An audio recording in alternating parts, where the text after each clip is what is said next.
नमस्कार साथियों, आज एक बहुत ही महत्वपूर्ण टॉपिक को लेकर फिर से मैं आप लोगों के सामने उपस्थित हूँ। साथियों, आज का जो मेरा टॉपिक है वो उत्तराखंड के अंदर जो स्वास्थ्य विभाग के 1564 पदों पर भर्ती प्रक्रिया पूर्ण हो चुकी है उसमें, और मेडिकल कॉलेज के 1455 पदों पर जो भर्ती प्रक्रिया चल रही है, यह नर्सिंग अधिकारियों की भर्ती प्रक्रिया है, ये चल रही है, इसको लेकर है।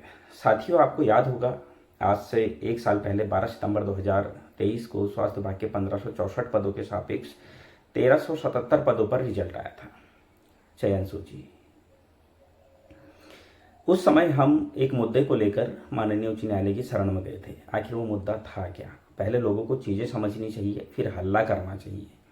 बिना वजह का हल्ला किसी काम का नहीं होता है। उस समय क्षैतिज आरक्षण के केस को लेकर हम माननीय उच्च न्यायालय की शरण में गए थे। क्या किसी ने जाना या जानने की कोशिश की कि क्षैतिज आरक्षण का केस माननीय उच्च न्यायालय में गया क्यों, किन मुद्दों पर गया? बस हवा में लोगों को बात करनी होती है। और मैं एक चीज़ और कहना चाहता हूँ।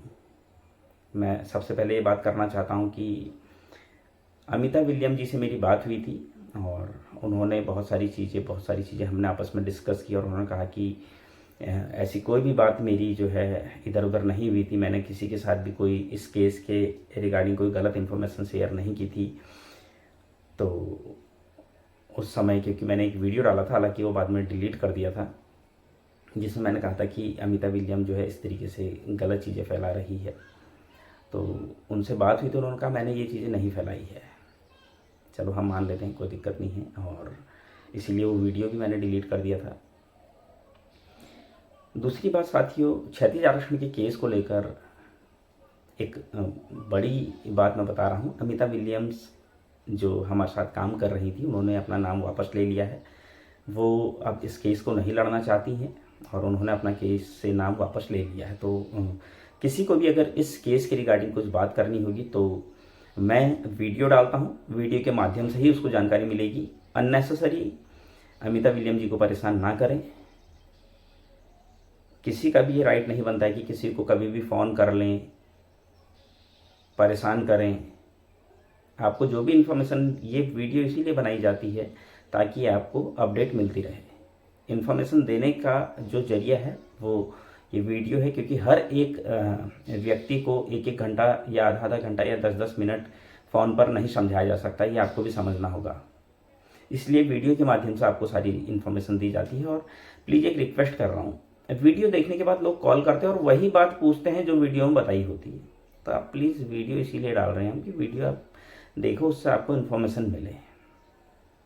लेकिन आपको क्या है, वीडियो देख के फिर वही सवाल करने होते हैं। तो बड़ा अजीब लगता है कि हम वीडियो डाल किस लिए रहे हैं। हम इसीलिए डाल रहे हैं ना कि आपको इन्फॉर्मेशन मिल जाए। तो जब आप वीडियो देख रहे हैं तो फिर आप वही चीज़ दोबारा से रिपीट क्यों कर रहे हैं फ़ोन करके? इतना तो आप लोग समझदार हैं कि वीडियो में जो चीज़ें बताई जा रही है वो समझ सकते हैं। साथियों, क्षैतिज आरक्षण के केस को लेकर जो हम कोर्ट गए थे, 15 सितंबर 2023 को हम माननीय उच्च न्यायालय की शरण में चले गए थे। क्या आप लोगों को पता है किस मुद्दे पर गए थे? बहुत सारे लोग बोल रहे थे कि ये लोग केस वापस ले ले, हम लड़ेंगे। मैं आज की डेट में चैलेंज कर रहा हूँ, पूरे उत्तराखंड में XYZ कोई भी हो, उस केस को आज की डेट में कोई नहीं लड़ सकता है। कारण भी बता रहा हूँ क्यों नहीं लड़ सकता है। हमने किन मुद्दों को चैलेंज किया था उस समय जब रिजल्ट आया था? रिजल्ट कब आया था? 12 सितंबर 2023 को रिजल्ट आया था। और उसका पेज नंबर 2 उठाकर पढ़ना। पेज नंबर 2 में पॉइंट नंबर 5 और पॉइंट नंबर 7 पढ़ना। सबसे जरूरी है पॉइंट नंबर 7। पॉइंट नंबर 7 में एक डेट दी हुई है, एक शासनादेश का जिक्र किया गया है। 13 अप्रैल 2023 की किसी शासनादेश का हवाला देते हुए क्षैतिज आरक्षण के पदों को कैरी फॉरवर्ड किया जा रहा है। फिर से रिपीट कर रहा हूँ, प्लीज़ फ़ोन करके ना यही चीज़ रिपीट मत करना, चीज़ों को ढंग से समझ लो। 13 अप्रैल 2023 को एक शासनादेश उत्तराखंड गवर्नमेंट बनाती है और उस शासनादेश को हमारी भर्ती में लागू कर देती है। जो भर्ती कब आई है? हमारी भर्ती आई है 3 जनवरी 2023 को। अगर सही मायने में बात करें तो 4 महीने पहले हमारी भर्ती आ गई। जब 4 महीने पहले हमारी भर्ती आ गई तो 13 अप्रैल 2023 का जियो हमारी भर्ती पर लगेगा कैसे, इसलिए हम उसको कोर्ट में चैलेंज करने गए। चीज़ें समझिए, हम उसको चैलेंज करने इसलिए गए क्योंकि वो जो जियो बना था वो तो 13 अप्रैल 2023 से आगे को लागू होता ना, 14 अप्रैल, 15 अप्रैल और भविष्य के लिए, पास्ट में तो लागू नहीं हो सकता था। तो हमने ये मुद्दा देखा कि वो जो जियो बना है वो हमारी भर्ती आने के 4 महीने बाद बना है, इसलिए वो हमारी भर्ती में लागू नहीं हो सकता। बहुत सारे लोग कह रहे हैं आप उस केस को वापस ले लो, हम नए तरीके से केस लड़ेंगे। आज अगर आप उस केस को लड़ते हो तो किस बिहाफ पर लड़ोगे? मेडिकल कॉलेज के 1455 पदों के बिहाफ पर ही तो लड़ोगे। अब उस बिहाफ पर तो नहीं लड़ सकते हो। उस बिहाफ पर इसलिए नहीं लड़ सकते हो क्योंकि उस टाइम पर लड़ना था, जब रिजल्ट आ गया, सबको ज्वाइनिंग मिल गई, सब कुछ हो गया, तब तो नहीं लड़ सकते हो ना। आज तो सीधे आप पिटिशन डालोगे, सीधे खारिज हो जाएगी पिटिशन। तो उस समय हमने उस केस को डाला, उस केस को हम तब से लड़ रहे हैं। सरकार द्वारा एक नियम बनाया जाता है और उसको बेरोजगारों द्वारा चैलेंज किया गया है कि ये नियम गलत है। सरकार के किसी नियम को चैलेंज करना बहुत मजाक बात नहीं है, बहुत टफ होता है। चीज़ें समझनी होगी, क्या क्या उसमें जो है एविडेंस लगे हैं, किस किस तरीके से उस केस को लड़ा जा रहा है, ये आप लोगों को समझना चाहिए। आए दिन कभी कोई कभी कोई ये कहता रहता है हमने पैसे दिए हैं, हमने पैसे दिए हैं। आपके पैसे लगभग सभी लोगों के पैसे वापस कर दिए गए हैं, ऐसा नहीं है कि नहीं किए। कुछ एक लोग बचे, शायद मुश्किल से कितने लोग बचे होंगे, 5 या 6 लोग बचे होंगे, उनको भी उनका पैसा चाहिए, तुरंत मिल जाएगा, बहुत बड़ी बात नहीं है। जो लोगों को भी उनका पैसा चाहिए बिंदास बोल सकते हैं, हमें भी शौक नहीं है बिना वजह के पचड़े में पड़ने का। जिसको पैसा चाहिए आप मुझे बताइए। कल भी मैंने रात को कोई मैम बता रही थी कि मैंने जो है उनको फाइनेंशियली बहुत ज़्यादा सपोर्ट किया है, किसी ग्रुप में चल रहा था, तो मैंने उनका पैसा रिटर्न कर दिया। हमने भी तो किया है, ये है वो है करके वो भी कुछ इसी तरीके से बात कर रही थी। तो ठीक है, अगर आपको फाइनेंशियली सपोर्ट नहीं करना, हमने देखो फोर्स नहीं किया किसी को,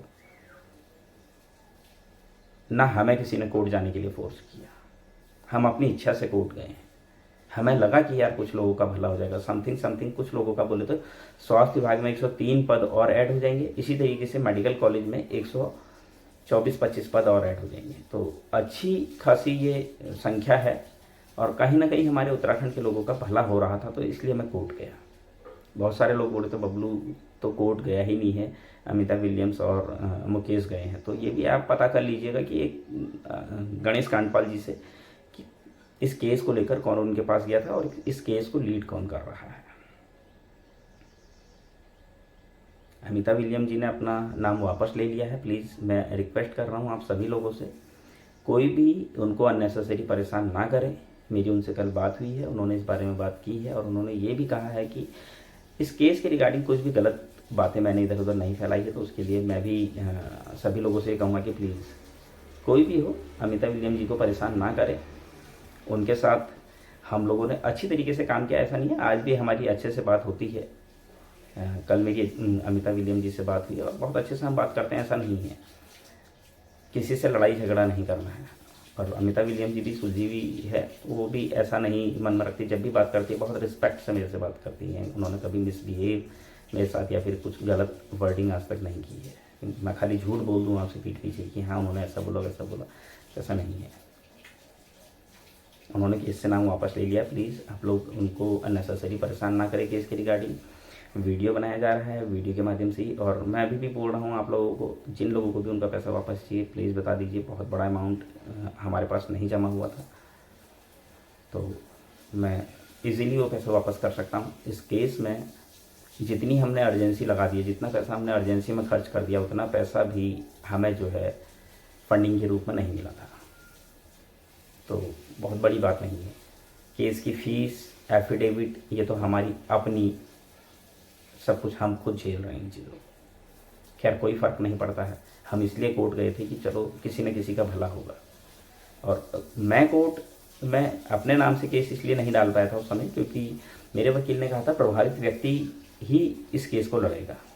क्या आप प्रभावित हो रहे हैं? क्या क्षैतिज आरक्षण का केस अगर जीतते हो तो क्या आपको बेनिफिट होगा? क्या क्षैतिज आरक्षण से आप प्रभावित हो रहे हो? तो मैं प्रभावित नहीं हो रहा था, क्योंकि क्षैतिज आरक्षण का केस जीतने से मेरा नंबर नहीं आ रहा था। तब मेरे एडवोकेट द्वारा बोला गया कि ऐसे व्यक्ति को लाओ जो प्रभावित हो रहा हो, जिसका नंबर आ सके क्षैतिज आरक्षण का केस जीतने से। तब मैं लोगों को ढूंढ के लेके आया। तो जो ये गलत बातें फैला रहे हैं कि बबलू ऐसा, बहुत सारे लोग ये भी कह रहे हैं कि शराब पी के फ़ोन करता है। किस किस ने मुझे पीते हुए देख लिया। और जो लोग बोल रहे हैं उनके बारे में आप खुद पता करो, वो कितना पीते हैं, क्या करते हैं, कितना पैसा मारते हैं लोगों का। उन लोगों से पूछो वो जब कोर्ट गए थे तो किस लिए गए थे, स्टे लेने गए थे या किसी और काम के लिए गए थे, भर्ती रोकने गए थे, नहीं गए थे। आज जो लोग कह रहे हैं कि 480 पदों को इसी के साथ मर्ज कर दिया जाए, कम से कम थोड़ा सा तो कॉमन सेंस हो। हर्ष भाई की कल मैं बात सुन रहा था, हर्ष भाई ने बहुत अच्छी बात कही। कम से कम लीडर अगर कुछ कह रहा था उनकी बातों को समझना भी चाहिए। हर्ष भाई ने कहा कि भाई कैबिनेट में अलग से वो प्रस्ताव पास हुआ है। बिल्कुल सही बात है। 480 पदों का जो प्रस्ताव है वो अलग से आया है कैबिनेट में। इस भर्ती का पार्ट तो वो कभी था ही नहीं, तो इसके साथ कैसे मर्ज हो जाएगी वो पोस्ट। चीज़ें समझनी भी चाहिए। आज जहां हम सब लोगों को मिलकर इन मुद्दों पर लड़ाई लड़नी चाहिए कि कैसे अदर स्टेट के कैंडिडेट्स को बाहर करें, कैसे फर्जी प्रमाण पत्र बनाकर नौकरी हासिल करने वालों को बाहर करें, कैसे जो हैं जो गलत तरीके से इस भर्ती प्रक्रिया में सम्मिलित हो रहे हैं उनको बाहर करें। उनको बाहर करने के बजाय हम आपस में लड़ रहे हैं, ये बहुत ही गलत है। मैं आप लोगों से सिर्फ और सिर्फ एक बात कहना चाहूँगा कि थोड़ा सा कॉमन सेंस यूज़ करें, थोड़ा सा दिमाग लगाएं। आपस में लड़ने के बजाय हम लोग मिलकर काम करेंगे तो ज़्यादा बेटर होगा। एक दूसरे को नीचा दिखाने से कुछ नहीं होता है। बहुत सारे लोगों को ये भी दिक्कत है, बबलू जो है वीडियो बनाता है। आप भी बनाओ, आपको किसने मना किया? आपने कोशिश की होगी। अगर मेरी जो इन्फॉर्मेशन है कुछ लोगों को अगर सही लगती है, कुछ लोग अगर उस इन्फॉर्मेशन के ज़रिए जो है जागरूक हो रहे हैं, तो आपको क्यों दर्द हो रहा है आपके पेट में? ये गलत है। मुझे ये चीज़ बड़ी अजीब लगी कि लोगों को इस चीज़ से भी दिक्कत है। लोगों को तो इस चीज़ से भी दिक्कत थी, ये फील्ड में काम कर रहे हैं। जब मैं ग्राउंड पे काम कर रहा था 2016 से लेकर 2023 तक लगातार काम किया है ग्राउंड पे। शायद आप लोग तो घरों से निकलते भी नहीं थे उस टाइम पर। आज जो हर्ष भाई इस बात को जानते हैं, हर्ष भाई मेरे साथ लगातार आते थे। तो हर्ष भाई और बाकी लोगों से पूछिए ना कि जब हम धरातल पर काम करते थे तब आप लोग घरों पर सोए रहते थे और हमें तब भी गाली देते थे। तब भी आप यही बोलते थे गलत काम कर रहा है, और आज भी आप यही बोल रहे हो गलत काम कर रहा है। आप तो हम कुछ भी करेंगे ना, आप हमें गाली दोगे। ये आपकी फितरत है, ये आपकी मानसिकता है। आपने सिर्फ और सिर्फ क्या करना है, दूसरे लोगों के ऊपर उंगलियां उठानी है। खुद कभी घर से बाहर नहीं निकलना है, खुद कभी काम नहीं करना है। जिसको अपने भविष्य की चिंता होगी वो खुद घर से भी तो निकलेगा। पहले आप खुद घर से निकलिए, फिर दूसरों से उम्मीद कीजिए। और जितना काम करके दे दिया है ना, इतना काम कोई और आप ही करके देख लीजिए। जब उत्तराखंड में कोई नर्सिंग भर्ती के बारे में जानता भी नहीं था, हम उस समय से काम कर रहे हैं भर्ती निकलवाने के लिए। मेरे चैनल पर आपको सब मिल जाएगा। कोविड से पहले ही हम जो है कोरोना काल में अप्रैल में ही हमने 3000 भर्ती की मांग की थी, 3000 नर्सिंग अधिकारियों के पदों की, मेडिकल कॉलेज और स्वास्थ्य विभाग में। शायद आपको पता होगा, आपने देखा होगा मेरा वो अखबार का वो कटिंग भी देखी होगी आपने। जब इंदिरा हृदय जी जीवित थे, हमारी जो विधायक हैं, उनके माध्यम से हमने जो है माननीय मुख्यमंत्री जी से जो है लगभग 3000 पदों पर जो है नर्सिंग अधिकारियों की भर्ती के लिए जो है ज्ञापन दिया था। सचिवालय घिराव हमने किया। हर्ष भाई इस चीज़ को अच्छे से जानते हैं। 27 जुलाई 2022 को जो सचिवालय घिराव का आह्वान किया था, वो हर्ष भाई ने मुझे कहा था सचिवालय के बाहर ही। और 22 तारीख को कहा गया था मुझसे कि बबलू भाई 27 तारीख को उन सब लोगों को बुलाओ जो घरों में बैठे हैं, जो घरों से नेतागिरी कर रहे हैं। आपको यकीन नहीं आ रहा होगा, हर्ष भाई से कांटेक्ट करके पूछ सकते हैं। मुझे हर्ष भाई ने ये कहा कि अकेले हम ही क्यों, सब लोग आएंगे, मिलकर काम करेंगे तभी काम होगा। घर पर बैठकर जो डायलॉग बाजी कर रहे हैं उनको घरों से निकालो। लेकिन तब भी हमारा विरोध हुआ था और आज भी हमारा विरोध हो रहा है। तो आप लोगों का काम है, आप लोगों का नेचर है आप लोगों को कैसे भी तसल्ली नहीं होती है। काम करेगा आदमी धरातल पर, आज हर्ष भाई लोग काम कर रहे हैं, मनीष भाई काम कर रहे हैं, उनको भी तो आप लोग गाली ही दे रहे हो, कौन सा उनको सपोर्ट कर रहे हो। आपकी फितरत दिख तो रही है, एक आदमी ईमानदारी से अपना काम कर रहा है और आप लोगों का काम है उनको गाली देना। थोड़ा सा अपने बिहेवियर में थोड़ा सा बदलाव लाइए। हमारे प्रोफेशन में जो है, हमारा प्रोफेशन इतना नीचे क्यों चला गया, कारण यही है, हम लोग एक दूसरे से चिढ़ते रह गए, जलते रह गए, बस एक दूसरे को गाली देना, एक दूसरे को नीचे दिखाना, एक दूसरे को शराब पी रहा है, ये कर रहा है, वो कर रहा है। पूरे उत्तराखंड के लोगों को चैलेंज कर रहा हूँ, कोई साबित कर दे कि मैं मीठी सुपारी भी खाता हूँ। शराब तो बहुत बड़ी चीज़ है, कोई सिर्फ इतना साबित कर दे मैं मीठी सुपारी खाता हूँ, जो कहोगे वो करूँगा। शराब तो बहुत बड़ी चीज़ हो गई, फिर से कह रहा हूँ, कोई इतना साबित कर दे तो कम से कम क्या बोल रहे हैं समझना चाहिए। हर कोई आपकी तरह नहीं होता, आप पीते हो तो सब थोड़ी ना पीते हैं, कुछ लोग नहीं भी पीते हैं। खैर मुझे फ़र्क नहीं पड़ता है, मैं फालतू आर्ग्यू करता भी नहीं। कुछ लोग ज़्यादा हल्ला कर रहे थे तो उनके खिलाफ़ मैंने कंप्लेंट की, लेकिन विजय भाई से मेरी बात हुई थी, नरसिंह सेवा संघ के जो संरक्षक हैं, विजय भाई से मेरी बात हुई थी। विजय भाई ने मेरे को आश्वासन भी दिया था कि इस तरह का कोई वो नहीं होगा। मैंने कंप्लेंट वापस ले ली और ठीक है, विजय भाई सुलझे हुए व्यक्ति हैं और अच्छे तरीके से मेरी उनसे बात हुई, बहुत अच्छे तरीके से। और मैं ये भी नहीं कह रहा हूँ नरसिंह सेवा संघ बेकार काम कर रहा है, ठीक है। आपने जो कुछ मुद्दे अभी मैं देख रहा था, आप स्वास्थ्य सचिव डॉक्टर आर राजेश कुमार जी के पास गए थे, अच्छे मुद्दों को लेकर गए थे। जहाँ अच्छा काम करेंगे तो वहाँ अच्छा बोला जाएगा, जहाँ गलत काम करेंगे वहाँ गलत बोला जाएगा। तो वो अच्छे मुद्दे थे, बहुत अच्छे मुद्दे, जो चार पॉइंट जो आपने बोले थे बहुत ही अच्छे पॉइंट थे। तो जहाँ आप अच्छा काम करोगे हर कोई आपके साथ खड़ा होगा, ऐसा नहीं है कि कोई आपका विरोध करेगा। हाँ, कुछ लोग करेंगे, उनकी फितरत है। जैसे मैंने कहा कि कुछ लोग जो है वो अपने वो जो बाय बर्थ ही ऐसे होते हैं, उनका काम सिर्फ और सिर्फ लोगों से चिढ़ना होता है, लोगों की बुराई करना होता है, क्योंकि खुद तो कुछ कर नहीं सकते हैं, खुद कर नहीं सकते हैं और दूसरों को करता देख नहीं सकते हैं। तो उन लोगों से जो है हमें थोड़ा बचना चाहिए।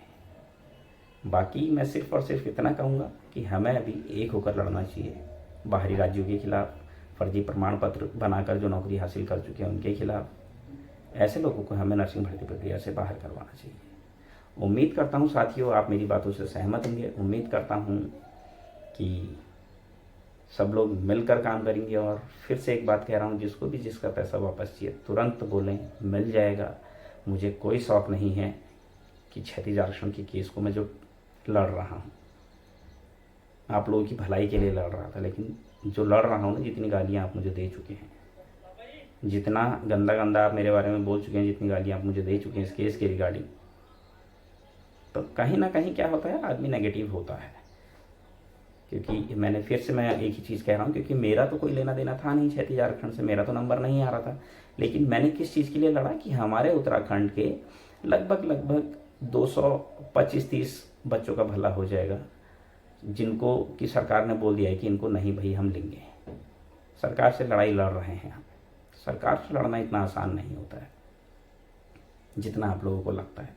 आप लोगों को लगता होगा चुटकी बजाओ और केस सॉल्व, तो आप करके देखिए। और एक चीज़ और कहना चाहूँगा, अगर किसी को भी क्षैतिज आरक्षण के केस में इंटरेस्ट हो, जाकर डायरेक्ट लड़ सकता है। आप क्षैतिज आरक्षण का केस लड़ो, आप अदर स्टेट का केस लड़ो, आप फिरोज़ खान को आधार बनाकर जो है SIT जांच की मांग, कोर्ट के माध्यम से ये चीज़ें कर सकते हैं। इसके लिए किसी के केस वापस लेने की आपको इसके लिए वेट नहीं करना पड़ेगा। ये तो गुमराह करने वाली बात हो गई, वो केस वापस लेगा तभी हम लड़ सकते हैं। ये दूसरे को गुमराह कर रहे हैं आप। सही मायने में अगर आपको इतनी चिंता है तो आप फ्रेश केस डालिए ना, आपको खुद पता चल जाएगा कि क्या होता है और कैसे होता है। साथियों, उम्मीद करता हूँ आपको आज की जानकारी पसंद आई होगी। आगे भी मैं इसी तरह की जानकारी आप लोगों के लिए कराता रहूँगा। तब तक के लिए धन्यवाद।